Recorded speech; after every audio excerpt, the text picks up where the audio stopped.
ba'du.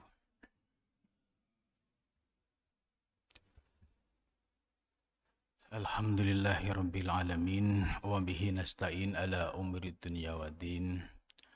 Wassalatu wassalamu ala asyrafil anbiya wal mursalin wa ala alihi wa sahbihi ajmain, amma ba'du. Yang kami muliakan, ya, yang kami hormati pengurus DKM Masjid Pesona Kayangan, Masjid Al-Kausar, dan juga bapak-bapak dan ibu-ibu yang telah hadir di majelis yang mulia ini mengikuti kajian ba'da subuh. Mudah-mudahan dalam pengajian ini kita bisa mendapatkan ilmu yang dapat menambah kualitas keimanan dan ketakwaan kita kepada Allah Subhanahu wa taala. Bapak Ibu yang dimuliakan Allah, sebagaimana tema dalam pengajian pagi ini yaitu membahas soal ihsan. Bagaimana kita bisa menyempurnakan kualitas ihsan kita. Hal ini didasari dari hadis yang diriwayatkan oleh Umar radhiyallahu anhu, bahwa suatu ketika beliau bersama Rasulullah sallallahu alaihi wasallam datang seorang laki-laki yang menggunakan pakaian putih, ya, istilahnya ini laki-laki misterius. Kemudian ya, mendekat kepada Rasulullah menanyakan soal 3 hal. Akhbirni anil Islam. Ya Muhammad, akhbirni anil Islam. Beri kabar aku tentang Islam.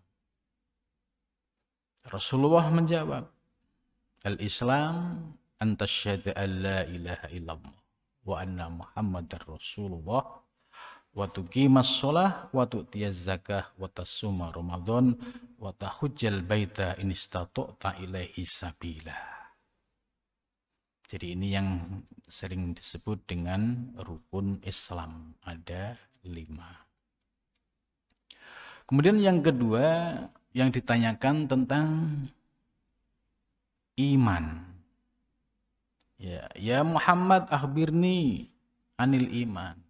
Iman, kemudian Rasulullah menjawab, disebutlah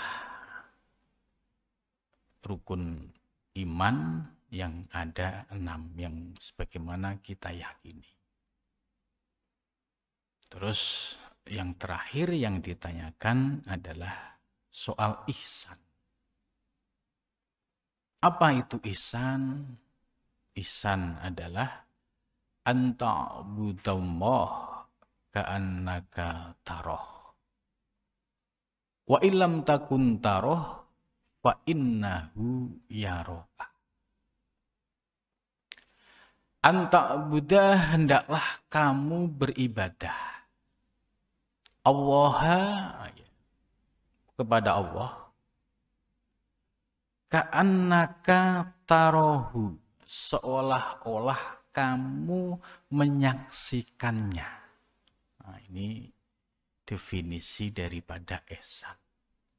Beribadahlah kamu kepada Allah seolah-olah kamu menyaksikannya. Ini konsep ihsan yang pertama. Nah, apakah kita saat ini sudah bisa mencapai pada tahapan ini? Nah, tentu kita bisa meraba ke dalam diri kita. Beribadahlah kepada Allah seolah-olah kamu menyaksikannya. Kalimatnya sederhana, tapi ini memiliki kedalaman makna. Maka di sini ya seringkali orang yang belum paham ketika dia beribadah kepada Allah, maka yang akan muncul dalam bayangannya ya, seperti ketika sholat Allahu Akbar gitu. Itu yang akan muncul dalam bayangannya, anta buddha ka'annaka taroh. Nah, muncullah imajinasi dalam dirinya. Disuruh untuk seolah-olah menyaksikan Allah. Akhirnya yang dipahami, ingat kaligrafi di masjid atau di rumah, yaitu tulisan Allah dalam bahasa Arab. Nah, apakah itu yang dimaksud anta buddha wah ka'annaka taroh? Nanti akan kita bahas. Yang kedua, wa ilam takun taroh. Ini ideal yang pertama. Jika kamu tidak bisa menyaksikan Allah, fa innahu yaroka, maka yakinilah bahwa Allah menyaksikan.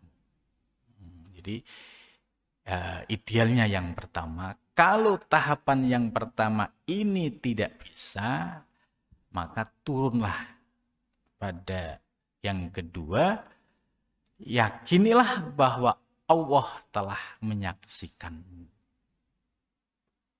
Nah, tentu ini sesuai dengan firman Allah ya, bahwa innas sholata tanha anil fahsya wal munkar, sesungguhnya sholat itu dapat mencegah dari perbuatan keji dan mungkar. Ada ayat lain juga, innas sholah ya lidzikri, sesungguhnya sholat itu untuk mengingatku, yaitu mengingat Allah Subhanahu wa ta'ala. Nah, bagaimana supaya kita bisa ingat kepada Allah sebagaimana dalam konsep ihsan? Nah, ini yang harus kita pahami secara utuh, bahwa kita semua ini semua makhluk Allah. Sebelum turun menjadi wujud manusia, kita telah merasakan beberapa tahapan, yaitu ketika kita di alam rahim ibu, ya, kemudian sebelum itu ada di alam arwah. Lah, ketika posisi kita di alam arwah, itu dijelaskan oleh surat Al-A'raf ya 172 yang berbunyi, wa id akhoda rabbuka mim bani adama min duhurihim dzurriyyatahum. Nah, nanti dari ayat ini yang akan kita urai supaya kita bisa menyempurnakan kualitas ihsan kita. Dan ketika Tuhanmu, yaitu Allah Subhanahu wa ta'ala, mengeluarkan ya, mim bani Adam, dari seluruh anak cucu Adam, min duhurihim, dari tulang sulbi, ya, dzurriyyatahum, anak keturunan mereka. Jadi genetik biologis yang nantinya akan berproses menjadi anak cucu Adam, itu terlebih dahulu disimpan oleh Allah di dalam tulang sulbi. Nah, ini dalam teori ilmu disebut sebagai bagian dari alam arwah. Terus berikutnya, wa asyhadahum ala anfusihim Wa asyhadahum, dan Allah meminta kesaksian mereka ala anfusihim, atas dirinya. Nah, terus alastu birabbikum. Nah, pada saat posisi di alam arwah ini, ya, kalau kita pahami bahwa di dalam penjelasan tafsir Al-Jailani, ini adalah alam arwah, alam di mana Allah menciptakan seluruh ruh manusia. Maka pada saat posisi ruh di alam arwah ini, mereka semua diminta kesaksian oleh Allah. Alastu birabbikum, apakah aku ini Tuhanmu? Ini pertanyaannya yang sangat menyadarkan kita. Alastu birabbikum, bukankah aku ini Tuhan kamu sekalian? Jadi posisi ini berarti ruh dan Allah ya, saling berhadapan, artinya bermuajahah. Karena pertanyaannya, hitobnya ini berhadapan. Terus qalu, semua ruh, ya termasuk ruh kita, bala syahidna, bala, ya syahidna, kami telah menyaksikan. Jadi di alam arwah ini kita semua sudah menyaksikan. Artinya kita sudah makrifah, sudah mengenal Allah. Nah, dengan demikian bahwa setiap manusia punya potensi rohani untuk mengenal Allah. Nah, ini penjelasan di surat Al-A'raf 172. Nah, kenapa demikian? Kenapa harus dihitop seperti itu? Antakulu yaumal kiamati, supaya kalian semua nanti pada hari kiamat ya tidak ngeles. Maksudnya ya, misalkan ditanya man robuka, siapa Tuhanmu? Oh, saya nggak kenal Tuhan. Loh, apa kamu nggak pernah mengenal Tuhan? Nah, belum, saya nggak pernah. Terus apakah waktu kamu di dunia juga nggak pernah ngaji tentang tauhid, tentang ketuhanan? Nah, ini ayat ini menjelaskan antakulu yaumal kiamat, supaya pada hari kiamat nanti kamu tidak berkata inna kunna an hadza ghafilin. Sesungguhnya kami dari an hadza, dari masalah mengenal ketuhanan ini, yaitu mengenal makrifah dengan Allah tadi, ya, ghafilin, termasuk orang-orang yang lalai. Nah, supaya nanti ketika di hari kiamat kita termasuk bukan orang yang ghafilin, orang yang melalaikan, orang yang melupakan Allah. Maka pada saat kita berada di alam atsam, di alam duniawi, di alam fisik ini, kita perlu memahami tentang diri kita. Sebab di ayat tadi, ternyata ketika di alam arwah kita sudah dihitop. Artinya ruh kita ini sudah mengenal Allah. Kemudian dalam proses berikutnya kita diciptakan min sulalatin min tin, dari saripati tanah. Ya, kemudian jadilah sperma. Sperma bertemu. Kemudian jadilah zigot. Zigot berproses 40 hari pertama menjadi nutfah. 40 hari kedua menjadi alaqah.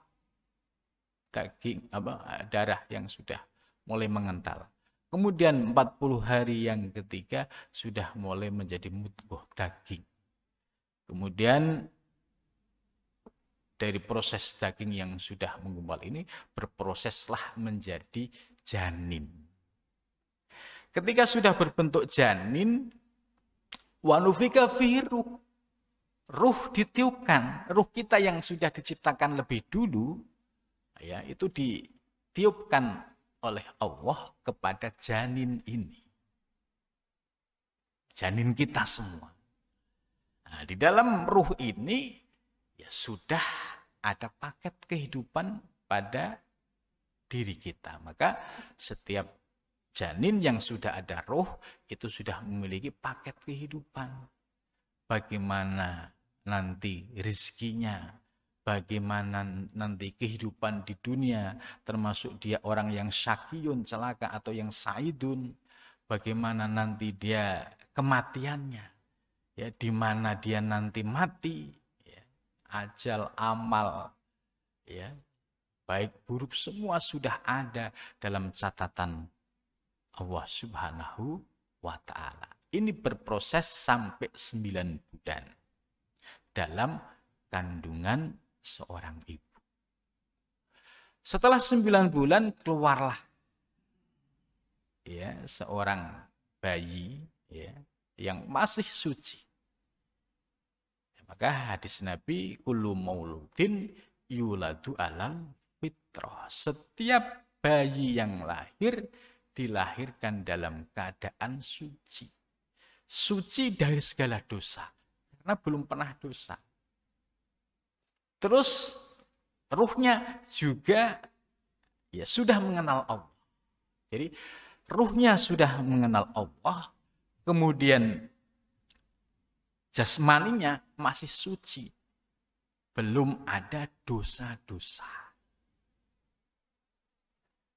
Nah, kemudian dalam proses kehidupan berikutnya setelah dari bayi kemudian berubah menjadi ya anak-anak, kemudian remaja, dewasa, bapak-bapak ya sampai sekarang ini dengan seiringnya berjalannya waktu dan seiring dosa-dosa yang kita lakukan, inilah yang menyebabkan gelap gulitanya hati kita. Sehingga kita yang dulunya sudah mengenal Allah menjadi tidak mengenal Allah.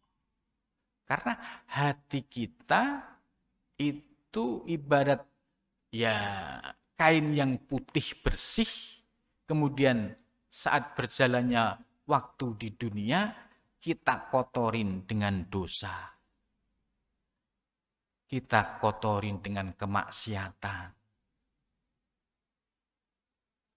Maksiat tidak sebatas maksiat lahir, tapi juga maksiat batin. Maksiat batin seperti ghibah, membicarakan aib saudara sendiri. Ini juga mengotori ruhani kita. Namimah. Namimah itu yang ngadu-ngadu, provokasi. Si A begini, si B begini. Padahal sebenarnya tidak. Terus ada lagi penyakit riya, pamer.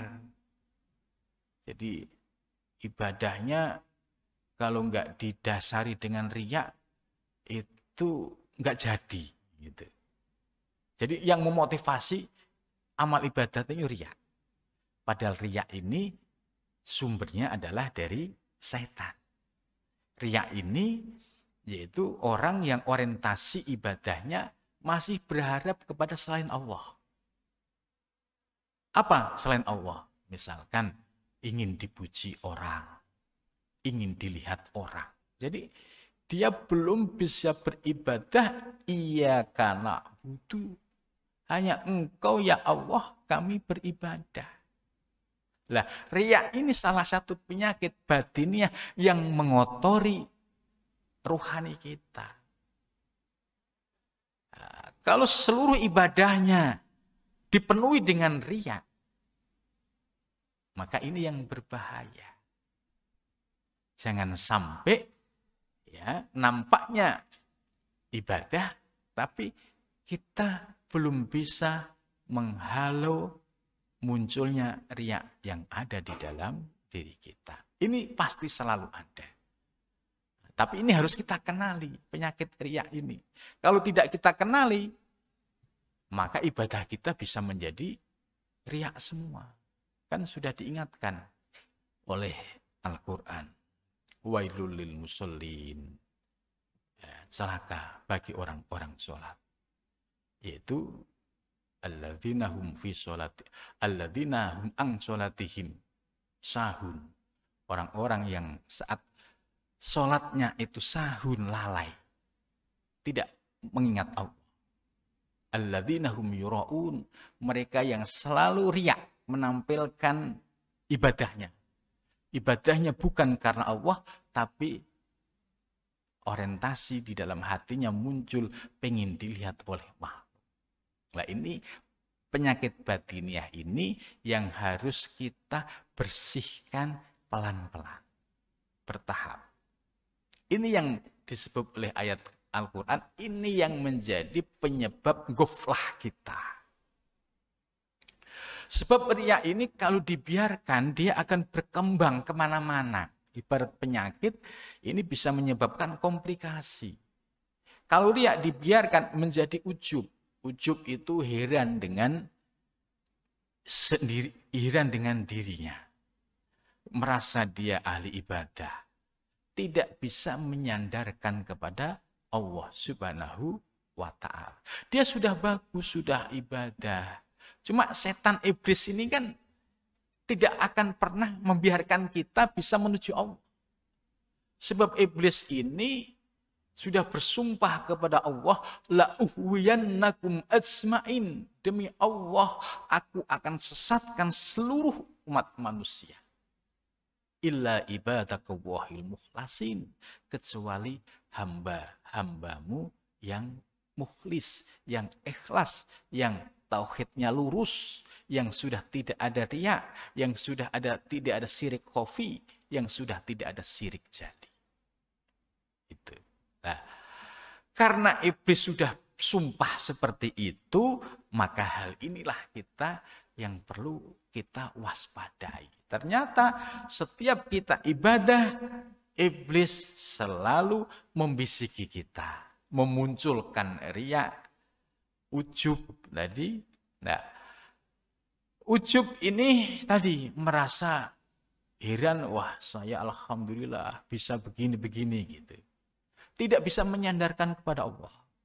Padahal sudah jelas ketika kita mau sholat dipanggil hayya ala sholah, jawaban kita la haula wala quwata illa billah. Jadi ketika dipanggil ayo pada sholat, jawabnya ya Allah, tidak ada daya, tidak ada kekuatan kecuali denganmu ya Allah.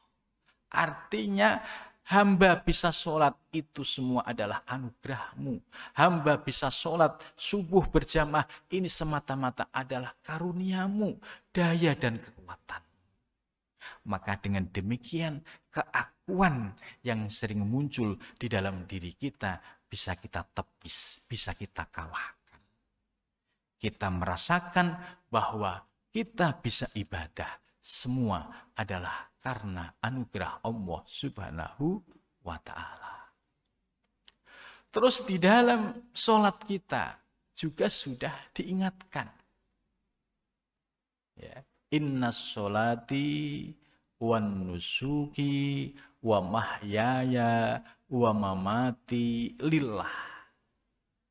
Inna sholati, sesungguhnya sholatku, wa nusuki dan ibadahku, wa mahyaya dan hidupku, wa mamati dan matiku lillah, milik Allah. Jadi kalimat ini sesungguhnya menyadarkan kita supaya keakuan-keakuan diri kita ini bisa runtuh pada saat inna sholati wan nusuki wa mahyaya. Semua milik Allah. Kita bisa sholat, anugerah Allah. Kita bisa ibadah haji, bisa kurban. Ya. Itu semua wa nusuki juga lillah, milik Allah. Kita hidup, anugerah Allah. kita mati juga terserah Allah. Jadi kita nggak punya apa-apa.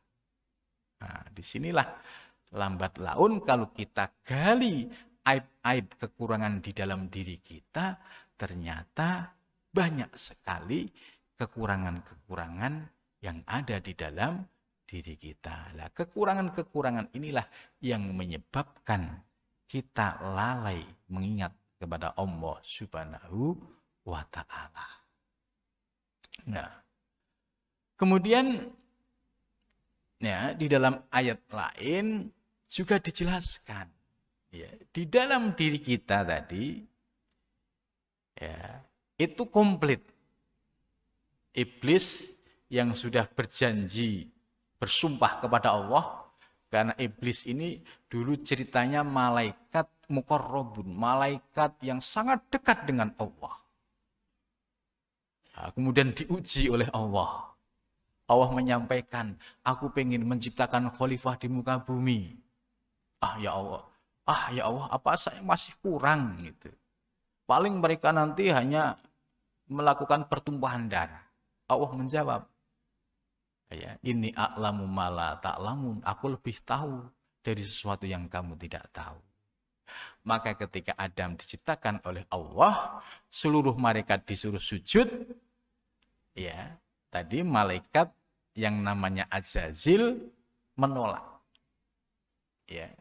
Fasyajadu, semua sujud illa iblis, kecuali iblis. Iblis ini siapa? Yaitu Azazil yang menolak perintah Allah untuk bersujud kepada Adam. Kenapa menolak? Ya karena Adam anak kemarin sore. Ana khairun minhu, aku lebih baik daripada Adam. Aku sudah bertasbih, menyembah sudah ratusan ribuan tahun. Aku diciptakan juga lebih baik unsurnya daripada Adam. Ini muncul keakuan, kesombongan, sehingga tidak mau bersujud kepada Adam.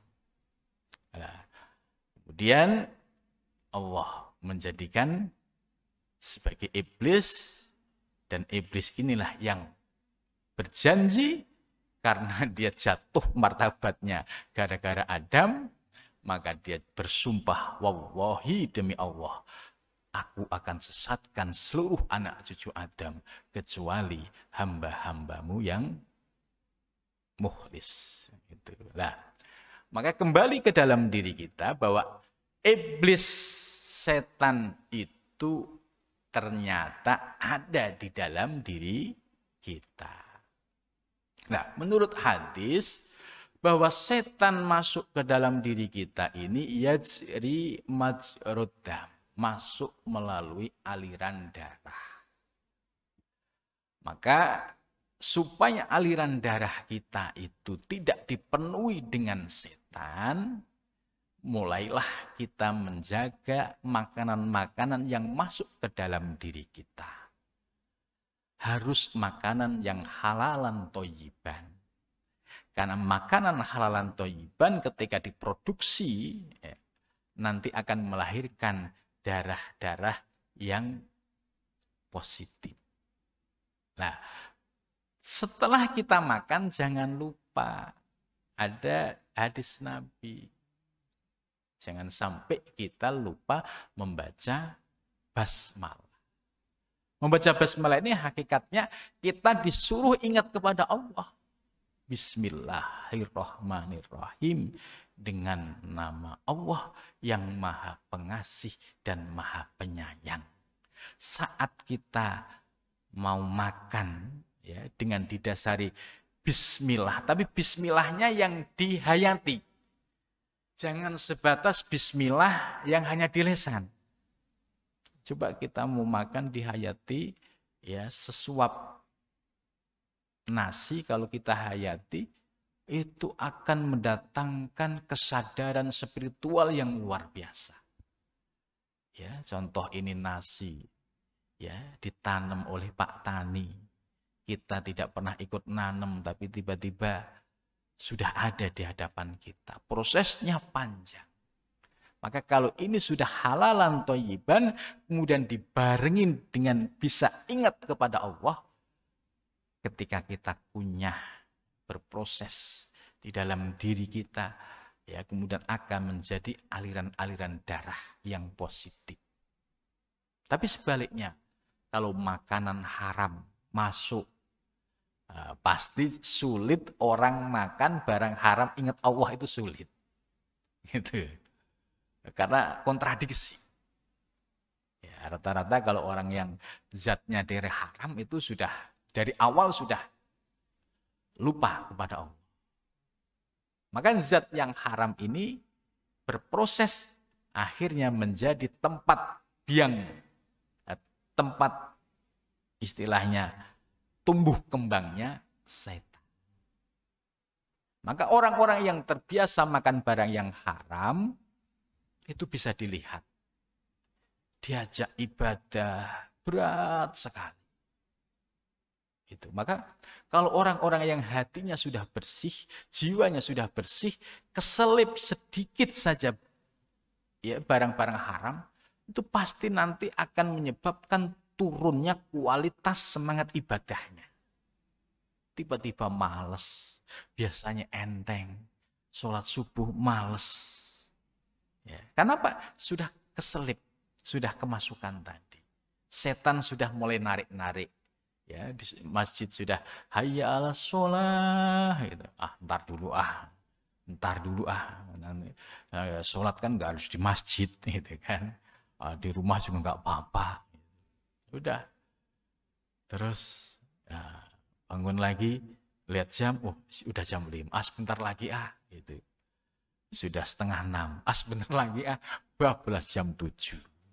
Nah ini cara iblis bagaimana menarik kita untuk menjadi orang yang lalai kepada Allah Subhanahu wa Ta'ala. Maka ketika posisi kita sudah berada di sini, artinya makanan kita sudah yang halal, kemudian kesadaran ibadah kita sudah mulai tumbuh. Nah, tinggal membersihkan kotoran-kotoran batin tadi. Riya, ujub, takabur. Nah, dari lanjutannya dari ujub itu takabur. Takabur itu sombong. Sombong ini juga sifatnya iblis. Jangan sampai kita sudah ibadah, sudah rajin, iblis masuk lagi. Akhirnya merasa dirinya paling baik, paling soleh, paling suci. Ini bahaya juga. Karena nanti akan menjadi iblis, ana khairun minhu, aku lebih baik pada dia. Si dia mah nggak pernah sholat subuh, saya marajin. Nah ini penyakit-penyakit ini, bisikan-bisikan ini adalah bisikan yang digerakkan oleh setan untuk menarik kita supaya kita menjadi orang yang berpaling dari Allah Subhanahu wa Ta'ala. Itu begitu licinnya, begitu usaha setan yang luar biasa untuk menyesatkan seluruh anak cucu Adam ini. Nah, di dalam diri kita tadi selain ada setan, ya, dan menurut Al-Quran itu ada 4 nafsu yang harus kita kenali. Ini nafsu ini yang menjadi penghambat kita untuk mengenal Allah. Ya, yang pertama nafsu ammarah. Inna nafsa la'ammaratum bisu.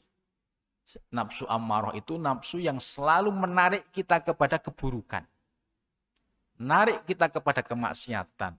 Menarik kita kepada berpaling dari jalan Allah. Kemudian yang kedua ada nafsu lawamah. Nafsu lawamah ini yang dikenal dengan nafsu syaitoniyah yang tadi sudah saya jelaskan. Kemudian yang ketiga ada nafsu sawiyah, nafsu malaikat. Nafsu malaikat ini bagus. Dengan catatan kalau kita sudah bisa menundukkan 2 nafsu tadi. Riya, ujub, takabur, ghibah, namimah. Ini kalau kita sudah bisa kita kurangi, ya, kita mujahadai, kita tahan. Karena ini akan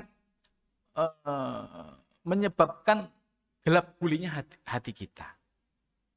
Maka harus kita tahan, kita kurangi sampai akhirnya ya kita berhasil menundukkan. Maka salah satu ya fungsi utama puasa itu adalah menundukkan nafsu-nafsu ammarah dan lawamah yang ada di dalam diri kita. Selama Ramadan kita sudah ya berjuang keras bagaimana menundukkan nafsu-nafsu ammarah dan lawamah ini. Nah, ketika nafsu ini sudah bisa kita tundukkan, maka yang muncul adalah nafsu yang baik. Seperti ikhlas, tawakal, ridho. Ridho itu yang menerima apapun ketetapan Allah itu dengan senang hati.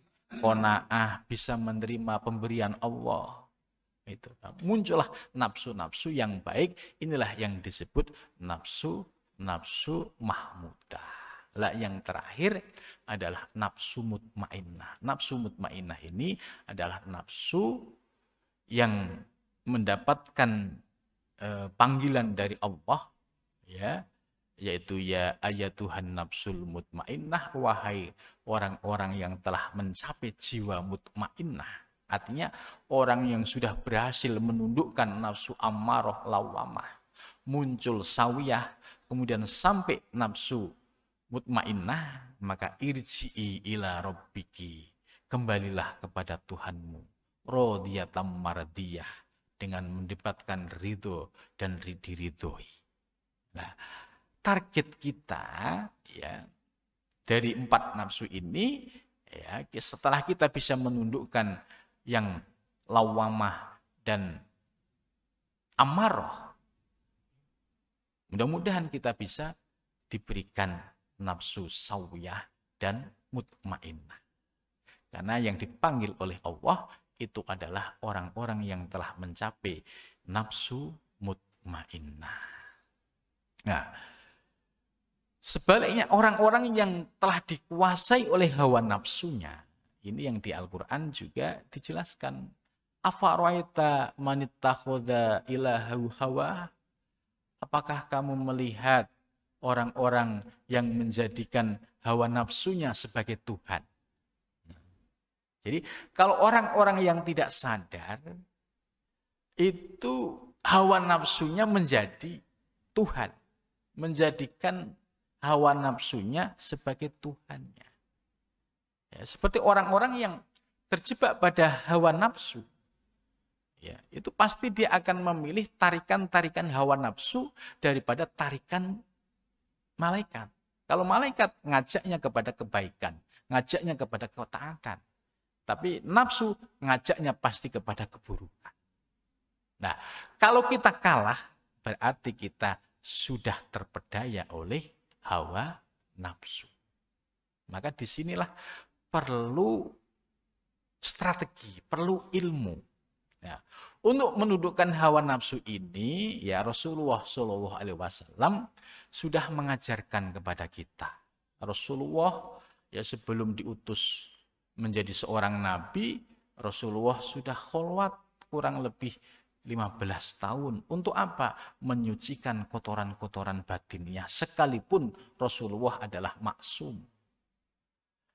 Rasulullah juga sudah mengajarkan zikir yang diberikan kepada para sahabat.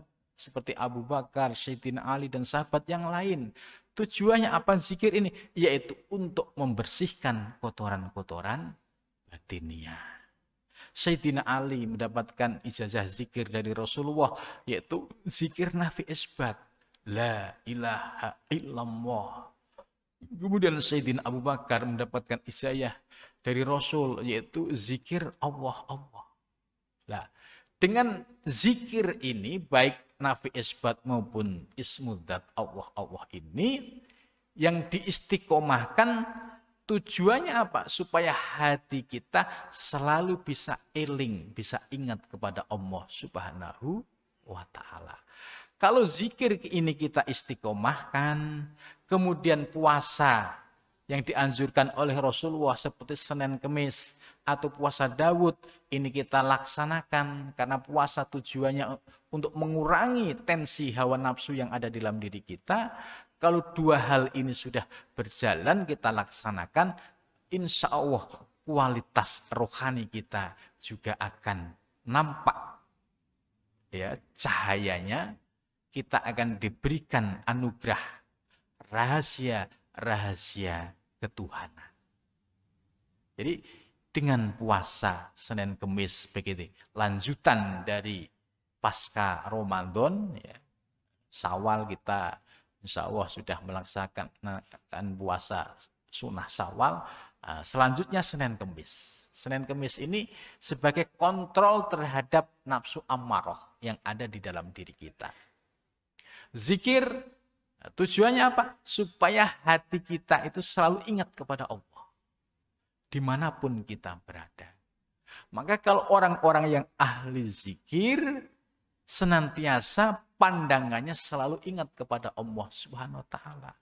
Hal ini dijelaskan oleh Al-Qur'an, ya, wahum ala ma yaf'aluna bil mu'minina syuhud. Mereka orang-orang yang dapat menyaksikan perbuatan orang-orang mukmin dengan syuhud. Syuhud yaitu bisa memandang, mengembalikan kepada Allah Subhanahu wa ta'ala. Maka kaitannya dengan ihsan, bahwa kalau kita tadi istiqomah di dalam riyadhah mujahadah dengan puasa Senin Kemis ditambah zikir yang istiqomah, insya Allah kotoran-kotoran batiniah kita akan bisa kita bersihkan, kemudian muncullah rahasia ketuhanan, sehingga kualitas ihsan kita akan semakin membaik. Kualitas ihsan kita menyaksikan Allah akan benar-benar kita rasakan. Itulah penjelasan dari pengajian di pagi ini. Mudah-mudahan dengan kesungguhan kita, ya, di dalam menuju Allah Subhanahu wa taala dan menundukkan penghalangnya yaitu hawa nafsu, diberikan kekuatan oleh Allah baik lahir maupun batin, sehingga kita semua diberikan anugerah husnul khotimah. Amin ya rabbal alamin. Jazakumullah khairan Ustadz atas sharing ilmunya tadi. Sebelum nanti tanya jawab, saya coba simpulkan sedikit, ya.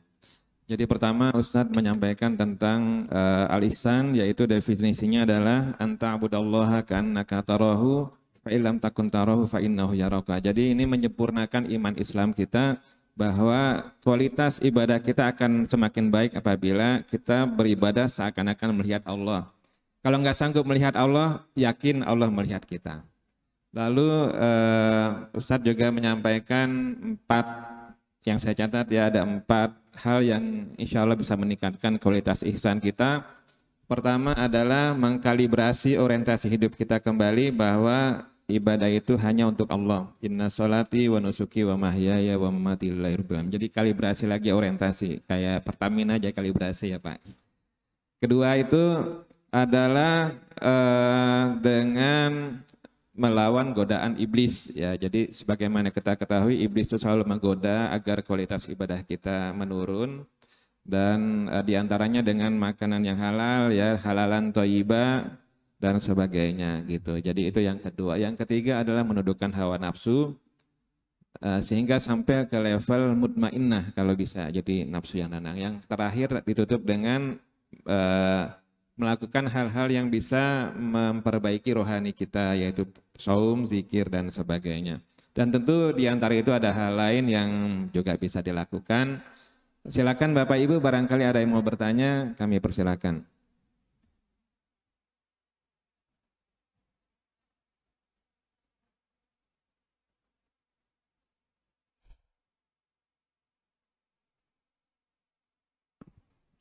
Ada? Sudah cukup, ya? Kalau sudah cukup, mungkin bisa ditutup dengan doa, Ustaz. Mari kita doa bersama. Bismillahirrahmanirrahim. Alhamdulillahirabbil alamin, hamdan yuafi ni'amahu wa yukafi mazidah.